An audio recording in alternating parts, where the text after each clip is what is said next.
Cylindrical projection का एक प्रकार है इक्वल एरिया। कल अपन ने कौन सा पढ़ा था? Equal distance. आज पढ़ रहे हैं इक्वल एरिया प्रोजेक्शन, बेलनाकार प्रक्षेप का समक्षेत्र प्रक्षेप।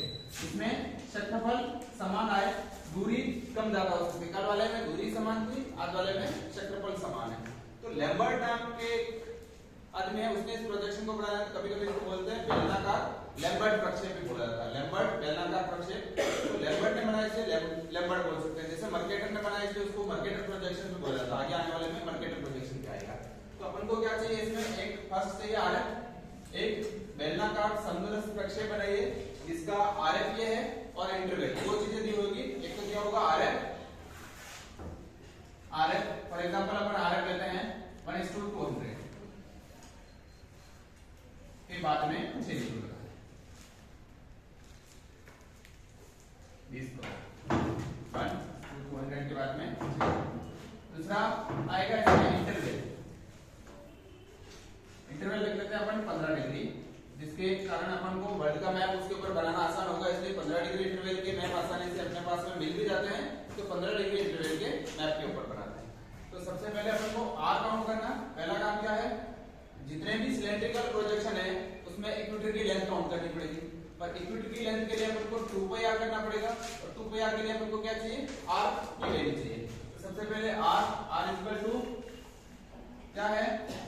पृथ्वी का वास्तविक अर्धव्यास बटे व्यास रखा। r का मतलब क्या है? लघुकृत पृथ्वी का अर्धव्यास बराबर पृथ्वी का वास्तविक अर्धव्यास बटे हुए rf का हर करना। तो radius of the earth circle के बाद में क्या करना है? Actual radius of earth divide by denominator of rf। इसको सॉल्व करेंगे तो क्या आएगा? Actual radius of the earth कितना है? 635 के बाद में 6 जीरो डिवाइड बाय 200 के बाद में अपना जो rf है उसका हर लिखना है। आंसर क्या आएगा? 3.17 सेंटीमीटर, 17 सेंटीमीटर ले लिया। दूसरा क्या करना है अपन को? भूमध्य रेखा की लंबाई, भूमध्य रेखा की लंबाई, लेंथ ऑफ इक्वेटर। भूमध्य रेखा की लंबाई का फॉर्मूला क्या है? 2πr। जैसे अपने पास में कोई वृत्त की त्रिज्या है और परिधि काउंट करनी है, तो परिधि काउंट करने का फॉर्मूला क्या होता है? 2πr। अपने पास में ग्लोब का जो त्रिज्या है वो ये आगे है, रेडियस आगे है, तो उससे अपन परिधि काउंट कर सकते हैं जो इक्वेटर की लंबाई को बताएगा। वो क्या होगी? 2πr। 2πr इसको सॉल्व करेंगे 2 into 22 divide by 7 into r 3.17। इसको सॉल्व करना है, क्या आ रहा है? 19.95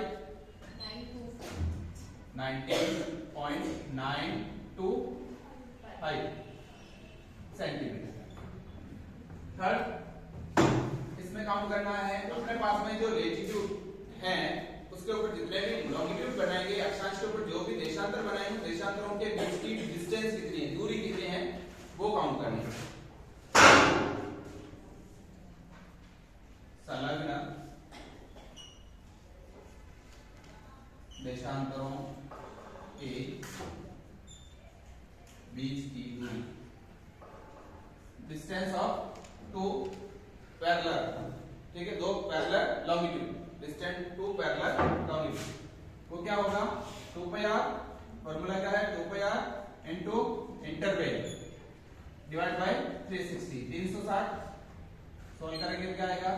19.2925 इनटू इंटरवल कितना अपना? 15 डिवाइड बाय 360। एक वृत्त का पूरा सर्कल कितना होता है? 360 का होता है, इसलिए अपन इसको 360 से क्या किया? डिवाइड कर दिया। कैलकुलेशन निकालो, इसकी क्या आ रही है? 0.83 सेंटीमीटर। तो दो जो लॉन्गिट्यूड बनेंगे उसके बीच की डिस्टेंस कितनी होगी?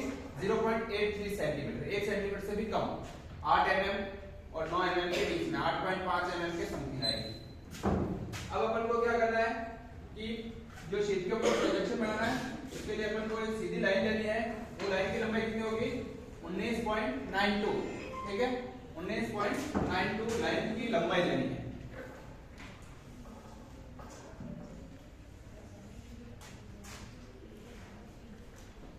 मैं लाइन की लंबाई को ज्यादा ले रहा हूं ताकि आसानी से आपको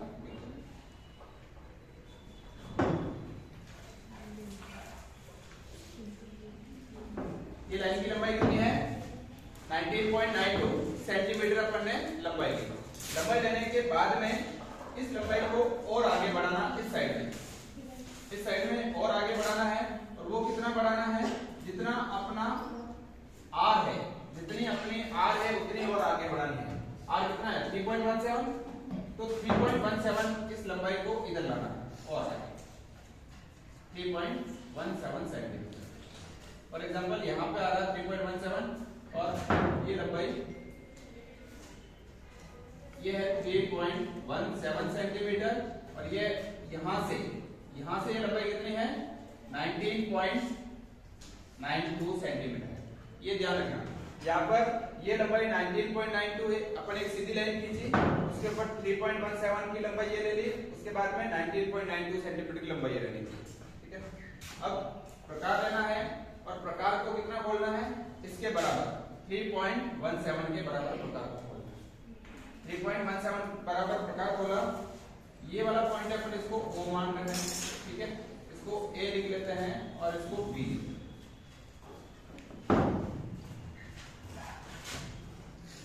3.17 यहाँ पे था 3.17, यहाँ से प्रकार बोला और हाफ सर्कल बना, हाफ सर्कल अर्धवृत्त बनाना है। इसको टच करते हुए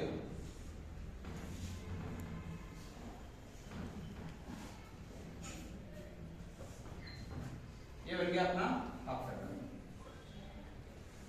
अब इसके ऊपर इधर 90 डिग्री हाफ सर्कल बनाने का मतलब ये कि यहाँ पे अपन 90 डिग्री का एंगल बनाएंगे तो हाफ सर्कल होगा। यहाँ पर 90 डिग्री का एंगल ताकि हाफ सर्कल 90 डिग्री का एंगल बना करके इस पॉइंट को O से मिलाते हुए ऐसे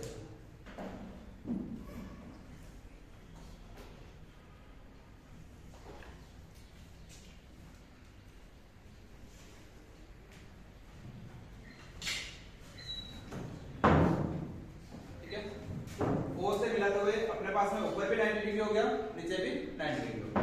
अब कितना इंटरवल कितना है 15, तो 15 डिग्री के एंगल बनाने हैं, 15 के एंगल बनाने हैं। तो सबसे पहले 15 डिग्री, 30 डिग्री, 45, 60, 75 और ये ऑलरेडी 90 का हो गया। ठीक है, ऐसा कैसा साउथ साइड में भी, नॉर्थ साइड में बनाया वैसा कैसा साउथ साइड में भी 15, 30, 45, 60, 75 और ये हो गया 90। ठीक है, नॉर्थ एंड साउथ साइड में दोनों साइड में 15 डिग्री इंटरवल के अपन को क्या बनाना है इसके ऊपर एंगल या कोण बनाना है। बनाने के बाद में इनको पहले परिधि तक ही मिलाना है। एक बार अपन को कहां तक मिलाना है परिधि तक मिलाना है।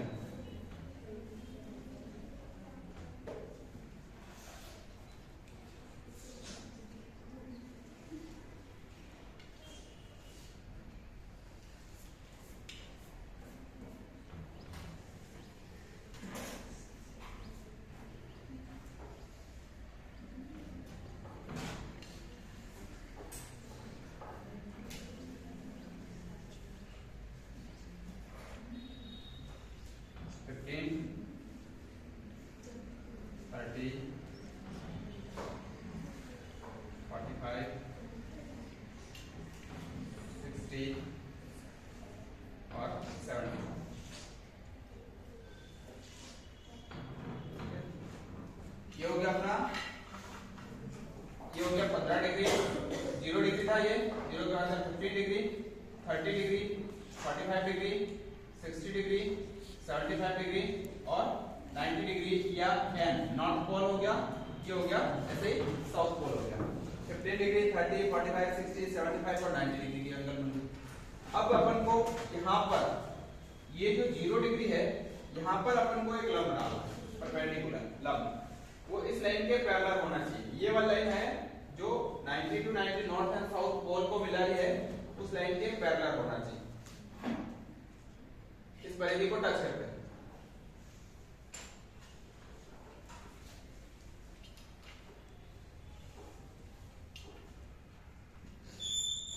कहां तक ऊपर?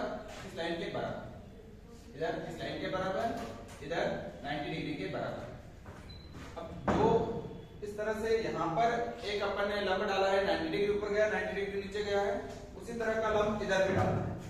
यहाँ पर भी 90 डिग्री ऊपर और 90 डिग्री नीचे, लेकिन लंबाई कितनी रखनी है? जितनी उधर है उतनी ही रखनी है।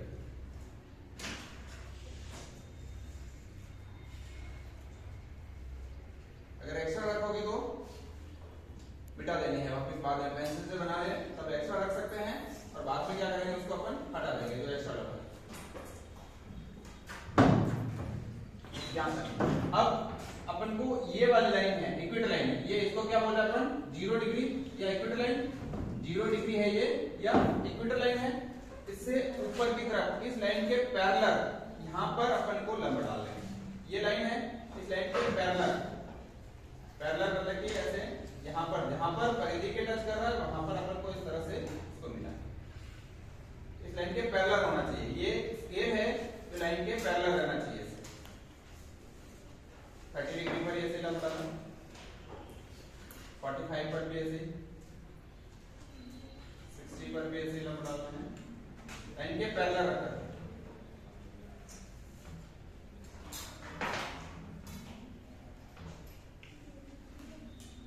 जैसे जैसे ऊपर बढ़ेगा ना हाइट, तो इनके बीच की डिस्टेंस क्या होती जाएगी? कम होती जाएगी, और 90 डिग्री की डिस्टेंस बिल्कुल ही है। जिस तरह से ये वाला लाइन है, ऐसे डैश में मिला देना है इसको एक बार। तो यहां से 0 डिग्री से जैसे जैसे नॉर्थ में जा रहा है, तो एरिया क्या होता जा रहा है? कम होता जा रहा है। लैटिट्यूड के बीच की डिस्टेंस क्या होती जा रही है? कम होती जा रही है। वैसा का वैसा साउथ साइड में बनाना है। ये इसके पैरेलल, फिर इस लाइन के पैरेलल, ये वाला जो टच हो रहा पॉइंट, इसको इससे पैरेलल मिलाना, इस लाइन के पैरेलल, मतलब कि जैसे ये लाइन जा रही है ना वैसे मिलाना, फिर से नहीं होना चाहिए।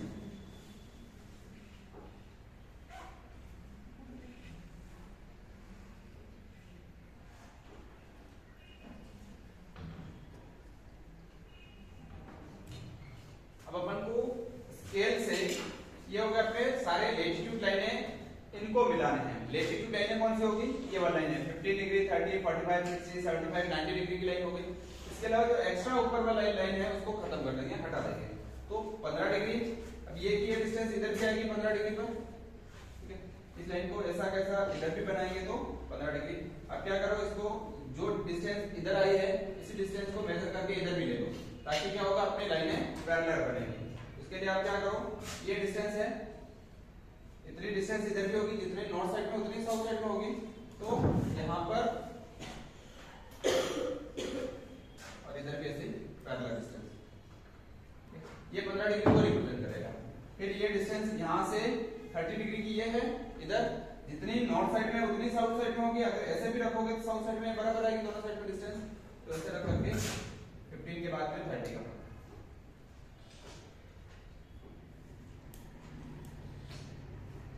ये 15 डिग्री को बताएगा, ये 30 डिग्री को बताएगा, इधर ये साउथ साइड में 15 डिग्री को बताएगा, ये 30 डिग्री को। नेक्स्ट यहां से डिस्टेंस लेनी है 45 की, ये वाली डिस्टेंस 45 की है, जितनी नॉर्थ साइड में उतनी ही साउथ साइड में। ये डिस्टेंस ली और यहां से इधर गए 75, 45 और इधर भी 45।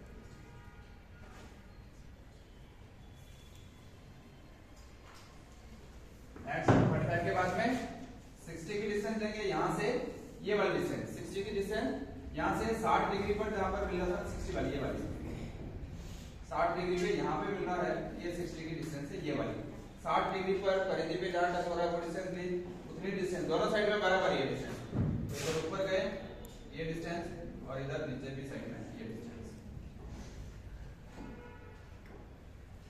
ये 60 को रिप्रेजेंट करेगा, 60 डिग्री लेके। नेक्स्ट 75 की लाइन ली है, ये डिस्टेंस 75 के लिए और इधर अपन है 75, ये 75,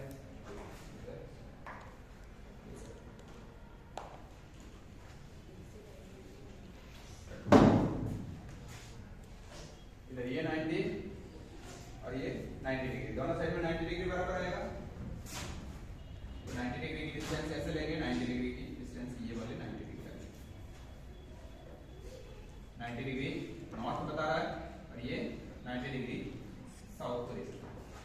ठीक है, अब स्केल से क्या करना है, स्केल लगानी है, स्केल से इन दोनों को पैरेलल मिलाना है। ये वाला पॉइंट 15 डिग्री से 15 डिग्री का पॉइंट मिलेगा, स्केल से मिलाना है आपको। 15 डिग्री से 15 डिग्री का पॉइंट स्केल से मिलाना है। 30 को 30 से मिलाना है, 40 को 45 को 45 से, 60 को 60 से, 75 को 75 से और 90 को 90 से। ऐसे नॉर्थ साइड में मिलाए वैसे वैसे इसको साउथ साइड में भी स्केल से मिलाना, हाथ से नहीं मिलाना है। ठीक है,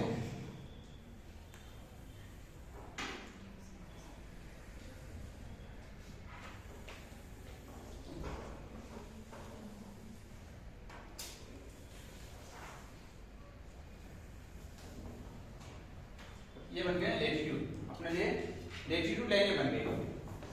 नेक्स्ट बनाना है अपने को लॉन्गिट्यूड लाइनें बनानी है, देशांतर रेखाएं बनानी है। ये सारी क्या है, अक्षांश रेखाएं। अब बनानी है अपन को देशांतर रेखाएं। तो इसके ऊपर देशांतर रेखाएं कितनी बनेगी, टोटल कितने बननी चाहिए, 360 बननी चाहिए, 360। और अपना इंटरवल कितना है, इंटरवल कितना 15, तो डिवाइड बाय 15 24। तो टोटल 24 लॉन्गिट्यूड बनने चाहिए इसके ऊपर। ठीक है, तो उसके लिए अपन क्या करेंगे, जैसे कल अपन ने क्या किया था कि उसको बराबर 4 भागों में डिवाइड करते हैं। जो इक्वेटर लाइन है उसको बराबर 4 भागों में डिवाइड करके एक पार्ट को 6 में डिवाइड कर दिया था। ठीक है, अपन इससे पहले equal area equal distance projection पढ़ा था, उसमें ऐसा किया था। अब वो डिस्टेंस कितनी होगी, 0.83 सेंटीमीटर। अब 0.83 सेंटीमीटर का क्या है, अपन ये इसमें जो 0.83 सेंटीमीटर की डिस्टेंस है ना, इसको अपन मेजर नहीं कर सकते। 0.83 का मतलब हो गया 8 के बाद में और 3 जाना है। ठीक है, मिलीमीटर के भी नीचे और जाना है, तो 0.3 को मेजर नहीं किया जा सकता है। इसके लिए अपन क्या करेंगे, इसको बराबर डिवाइडेशन करने के लिए आप या तो लंबकोणीय विधि यूज कर लो या फिर न्यूनकोणीय परपेंडिकुलर या लो एंगल मेथड यूज कर लो, तो आसान रहेगा। अगर आप डिस्टेंस स्केल से मेजर करेंगे ना 0.83, तो या तो एक पार्ट बढ़ जाएगा या एक पार्ट कम हो जाएगा। ठीक है, अपन क्या करें, एक बार इसको 4 बराबर भागों में बांट दें। 20 सेंटीमीटर अप्रोक्स अपने पास की जो डिस्टेंस कितनी थी, 19.12 थी, अप्रोक्स 20 सेंटीमीटर है 10। और फिर इसको 2 भागों में बांट दिया, 5 सेंटीमीटर, थोड़ा सा वेरिएशन आ रहा है। ठीक है, अब ये वाला पार्ट है ना, इसको बराबर 6 भागों में बांट दो। अगर ये बराबर 6 भागों में बांट दिया, ये भी 6 में चला जाएगा, ये भी 6 में और ये भी 6 में। अब क्या करो, इस काम को रफ कर लो। पहले रफ कर ले, जैसे स्केल अपन बनाते हैं, स्केल में क्या करते हैं, लो angle method, line dividing method use करते हैं ना, वैसे इसके बराबर टुकड़े कर लो 6। तो इस तरह से, जैसे कि ये वाली डिस्टेंस थी ऐसे, और एक एंगल नीचे बनाया, एक एंगल ऊपर बना दिया। ये वाली डिस्टेंस लेनी, सिर्फ ये वाली डिस्टेंस थी, रफ कार्य है आपका, ये बनाया। फिर क्या करना है, इसके कितने डिवाइडेशन करने, 6। तो 6 में से एक कम रख करके यहाँ पर बराबर डिस्टेंस के पॉइंट लगा दो, 5। एक कम रख करके 1 2 3 4 5, इधर भी 1 2 3 4 5। ठीक है, फर्स्ट वाले को इस फर्स्ट वाले से मिलाना, सेकंड वाले को फर्स्ट वाले को इस फर्स्ट वाले को इस वाले से मिलाना, फर्स्ट वाले को फर्स्ट से, सेकंड को सेकंड से, थर्ड को थर्ड से, फोर्थ को फोर्थ से, 5 को 5 से, ऐसे मिला दिया। अपने पास में लाइन पे कितने डिवाइडेशन हो गए, बराबर 6, 1 2 3 4 5 6। तो ये बराबर 6 डिवाइडेशन हो गए। इन 6 डिवाइडेशन को मेजर करके यहाँ पे ले, जैसे अपन ने किसी एक कागज लिया और उसके ऊपर ये डिस्टेंस ले लिया, ये डिस्टेंस थी, अपन ने क्या किया, यहाँ से ऐसे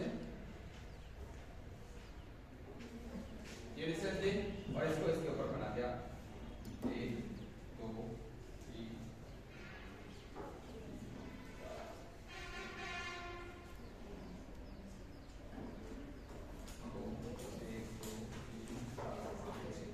6 बराबर डिवाइडेशन हो गए।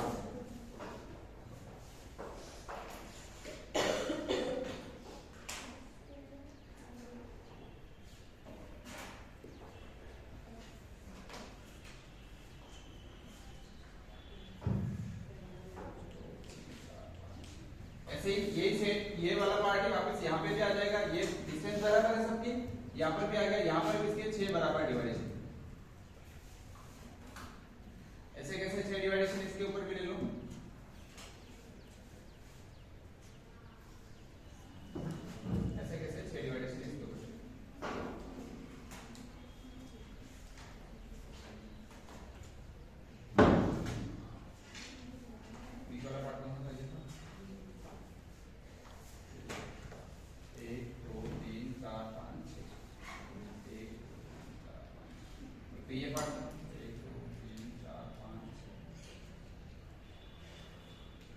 ये वाला हो गया 1 2 3 4 5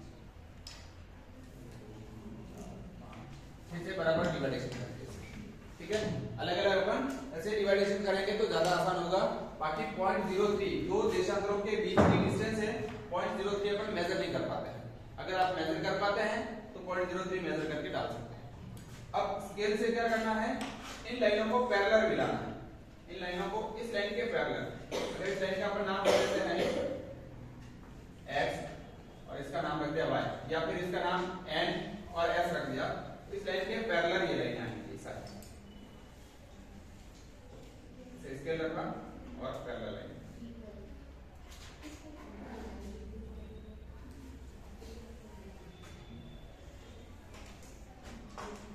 सबकी डिस्टेंस ये बराबर होगी।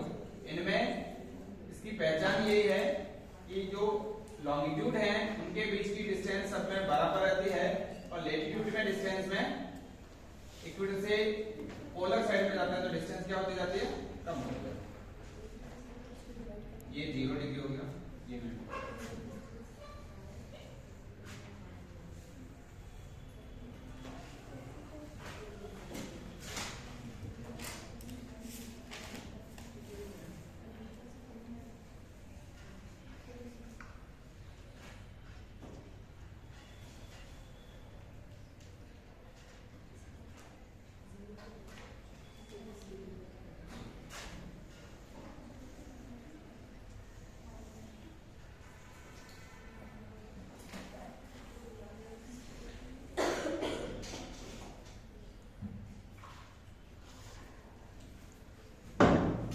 गया अपना 0 डिग्री। इसको अपन ने बना दिया 0 डिग्री। 0 डिग्री क्या है, ग्रीनविच लाइन है। 0 डिग्री ग्रीनविच लाइन। यहां से इधर चलेंगे तो क्या आएगा, यहां तक रखना है इसको 180 डिग्री ईस्ट है, और यहां से इधर चलेंगे तो क्या होगा 180 डिग्री वेस्ट। 0 के बाद में 15 15 डिग्री 30 डिग्री 45 60 75 90 105 105 के बाद में 120 135 150 165 और 180। इधर भी चलेंगे जैसे चलेगा। 0 के बाद में 15 30 45 60 75 90 120 105 105 के बाद में 15 120 120 के बाद में 135 150 135 के बाद में 120 के बाद में 35 50 150 165 180। यहाँ से ऊपर चलेंगे तो 0 से 90 डिग्री नॉर्थ, यहाँ से साउथ में चलेंगे 0 से 90 डिग्री साउथ। यहाँ से इधर चलेंगे 180 डिग्री ईस्ट 15 के इंटरवल पे, और यहाँ से इधर चलेंगे 180 डिग्री वेस्ट। ये हो गया। अब इसके ऊपर आप क्या करो, जो अपने पास में मैप है उस मैप में 15 इंटरवल पे बना हुआ, जो मैप है वो 15 के इंटरवल पे बना हुआ है। तो जहां पर अपन ने जैसे कि मैप इलार्ड ने रिडक्शन किया था फर्स्ट ईयर में, उसमें है, या फिर अपन ने इससे पहले कोई प्रोजेक्शन बनाया या इस तरह के बनाए हैं, तो जैसे कि वर्ल्ड स्कीम ऑफ टॉपोशीट एक मैप बनाया था उसमें, तो उस तरह से इसको ड्रॉ कर लो। जहां पर जो लैटिट्यूड लॉन्गिट्यूड दिख रहा है उसके अकॉर्डिंग ड्रॉ करके वर्ल्ड का मैप बना सकते हैं। इसमें पहचान, अगर मैं पूछ ले इसकी पहचान क्या है, इक्वल एरिया प्रोजेक्शन है। तो इक्वल एरिया में क्या है, इक्वेटर पर से लेकर के पोलर साइड में जाते हैं ना, तो एरिया जस्ट बराबर आएगा। लेकिन इसमें आरएफ गलत है, यहाँ पर आरएफ चेंज है, भूमध्य रेखा पर आरएफ सही है, भूमध्य रेखा से अपन पोलर साइड में जाएंगे तो आरएफ गलत होता जाएगा। जैसे कि यहाँ पर ग्रीनलैंड एक छोटा सा पार्ट है, लेकिन उसको फैला करके इतना बड़ा बता दिया गया, क्योंकि पोल वाला एरिया पॉइंट में बताना होता था, तो पॉइंट में नहीं बता करके अपन उसकी लंबाई किसके बराबर बता रहे हैं, भूमध्य रेखा के बराबर बता रहे हैं, तो लंबाई में इसका व्यक्त करता है। देशांतरों पर इसकी मापनी अशुद्ध होती है, अक्षांशों पर मापनी सही हो जाती है। अक्षांश लेटिट्यूड पर मापनी सही होती है, लेकिन देशांतरों पर मापनी धीरे धीरे नॉर्थ या साउथ साइड में जाते हैं तो गलत होती जाती है। तो देख करके अपने पास में प्रोजेक्शन का ये वाला पार्ट ही होता है, इसको देख करके अपन अंदाजा लगा सकते हैं, अपन पहचान सकते हैं कौन सा प्रोजेक्शन है या कौन सा। ठीक है, तो आपको 1:260 पे